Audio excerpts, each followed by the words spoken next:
Hey, Honors Physics, this is Mr. Hausman. You're looking at our Tinkercad environment. If you've gotten to this screen and you have selected a breadboard, such as this one, you're going to be following the steps that are on the left-hand side. If I think, capture my mouse, yep. Let's see, save mouse location. Yep, it should be recording. And you see that there's steps 1 through 6 in the upper left-hand corner. Okay, I think over there for you guys. And what I'm going to show you is kind of the basics of how to hook up things. So the breadboard is a platform that allows you to make connections between many small components, such as switches. This is a switch. This is a real life switch. Here's an LED. It's a special kind of LED. It's a RGB, red, green, blue one.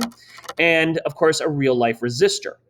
So let's start with some of the components. All the components you'll be adding are up here on the Basics tab. Notice that there are different kinds, like the basic starter components, Arduino, if anyone's experimenting with a computer integrated circuit board that can control circuits, but you really just need to be on the components basic tab. And again, it is a little bit tricky to kind of get the breadboard in. You just kind of drag it in. And you're like, but yours is facing the other way. So anytime you have a component that you'd like to move or rotate, you just take the board and you come over here to the right below where it says Tinkercad, the rainbow colored Tinkercad, and you just rotate your object. And it's going to be probably easier to read this so it looks like mine. Okay, so use the rotate tool to make it look similar. Okay, I don't need 2 of these, so I'm just going to hit delete. Do you notice that anytime the object is selected, you can hit the delete key on your keyboard and it goes away?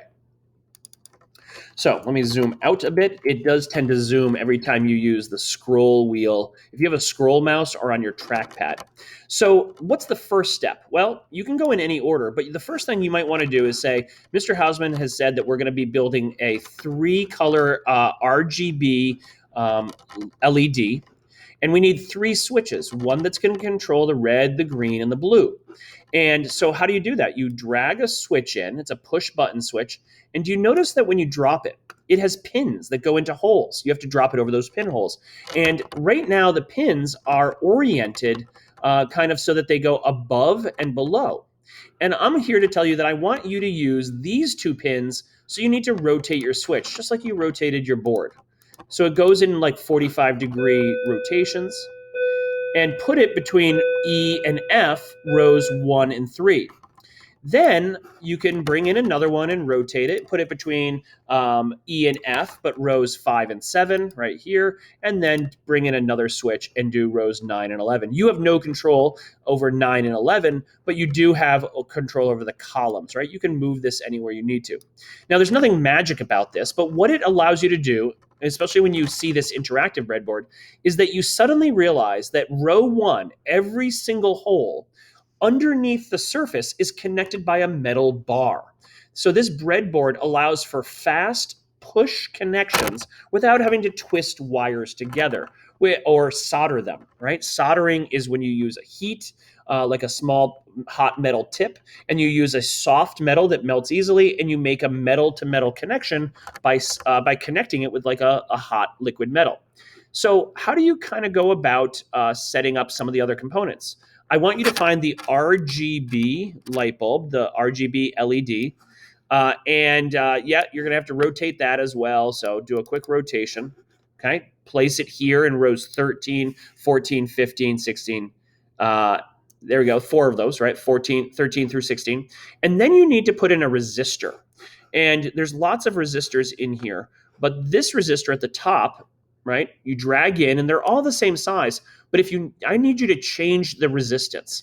So what you do is you click on the element, and you can either change its name. So we could call this LED1, but that's of no real significant physics purpose. But you can take this guy and call it resistor1.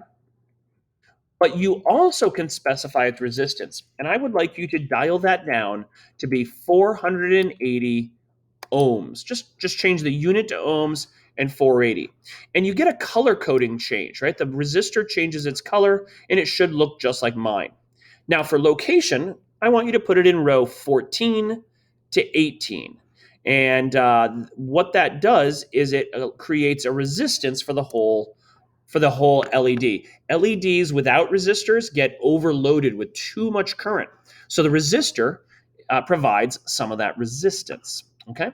Now, how do you get a power supply? Let's bring in a 9 volt. Whoa, it's huge. Okay.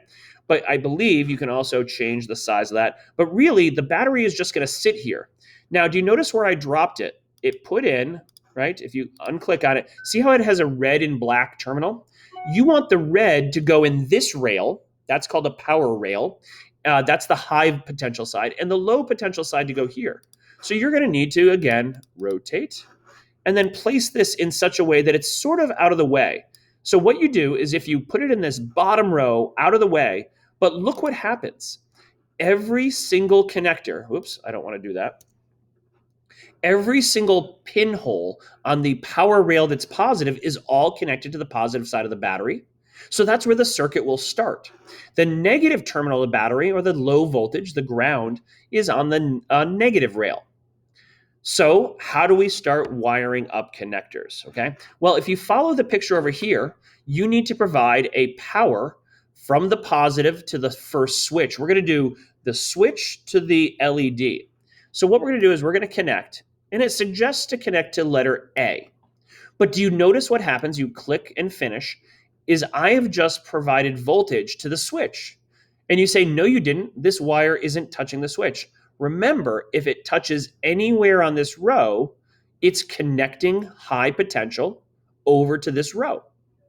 Now, we want this switch to control the red LED in here. So we're going to put a new wire, right, down to pin number 1. They're called 1, 2, 3, 4. And do you see that they actually even color code, and they say, if you want the red to go on, you better provide voltage to the red. So how do we do that? Let's connect a wire from the other side of the switch. See how the switch has 2 pins? So we did high voltage in. And the cool thing you can kind of do is you can take, you can take your wire and change its color. If you'd like it to be red to remind you that it's high voltage, or red to remind you that it is, let's highlight this one, right? Red. To remind you that that's that red RGB, that's a good way of doing it. So there's our high potential going through a switch and then going to the part that's going to make the LED glow red. But remember, no circuit is complete without going back to ground, back to 0 volts. Now, this entire LED, every single part of it comes out through the cathode. This is the basically where you have to connect back to. But you also have to go through a resistor. So what we're doing is we're sending high voltage in and we're sending low voltage out, right, from here. And in doing so, right, it's going through the resistor. So how do we send this back to ground?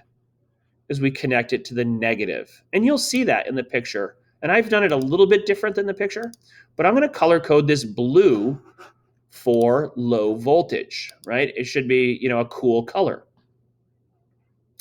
Now, do I have enough of a setup to make this switch work?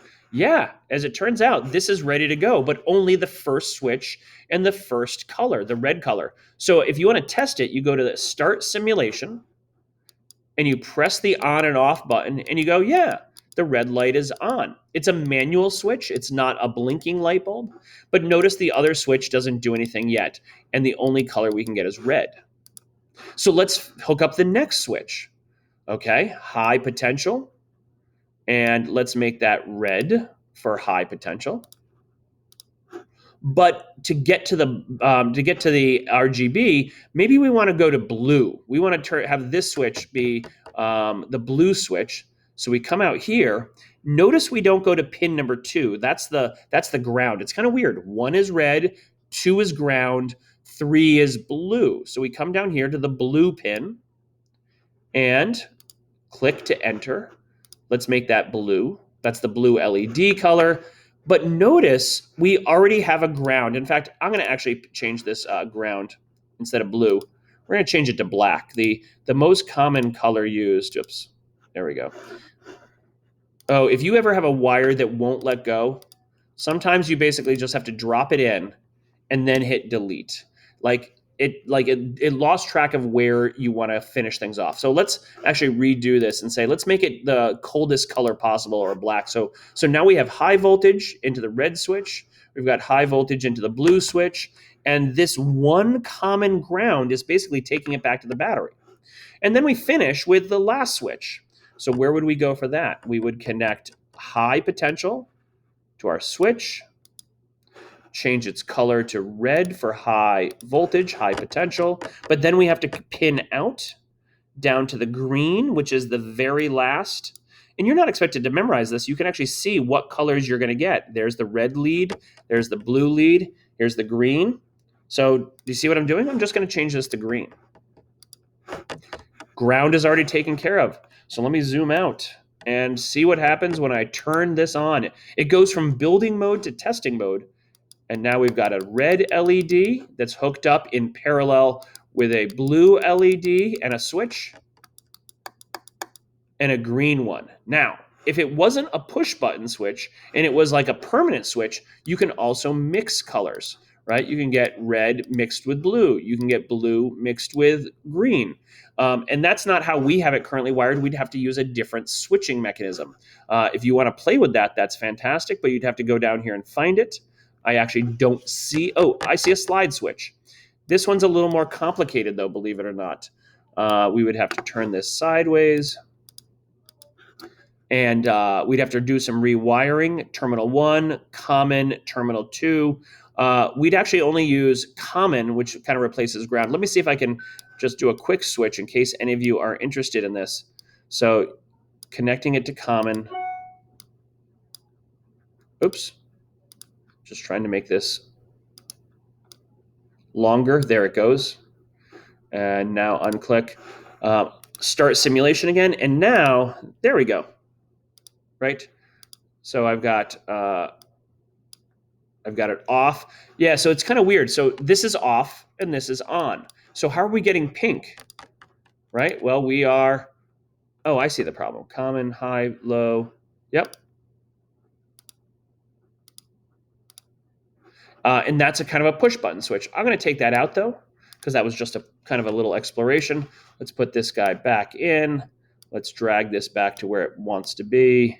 There we go. Now go back to the simulation. Let's see if it's correct. Red, blinking, blue, blinking, nice. And then green. Okay.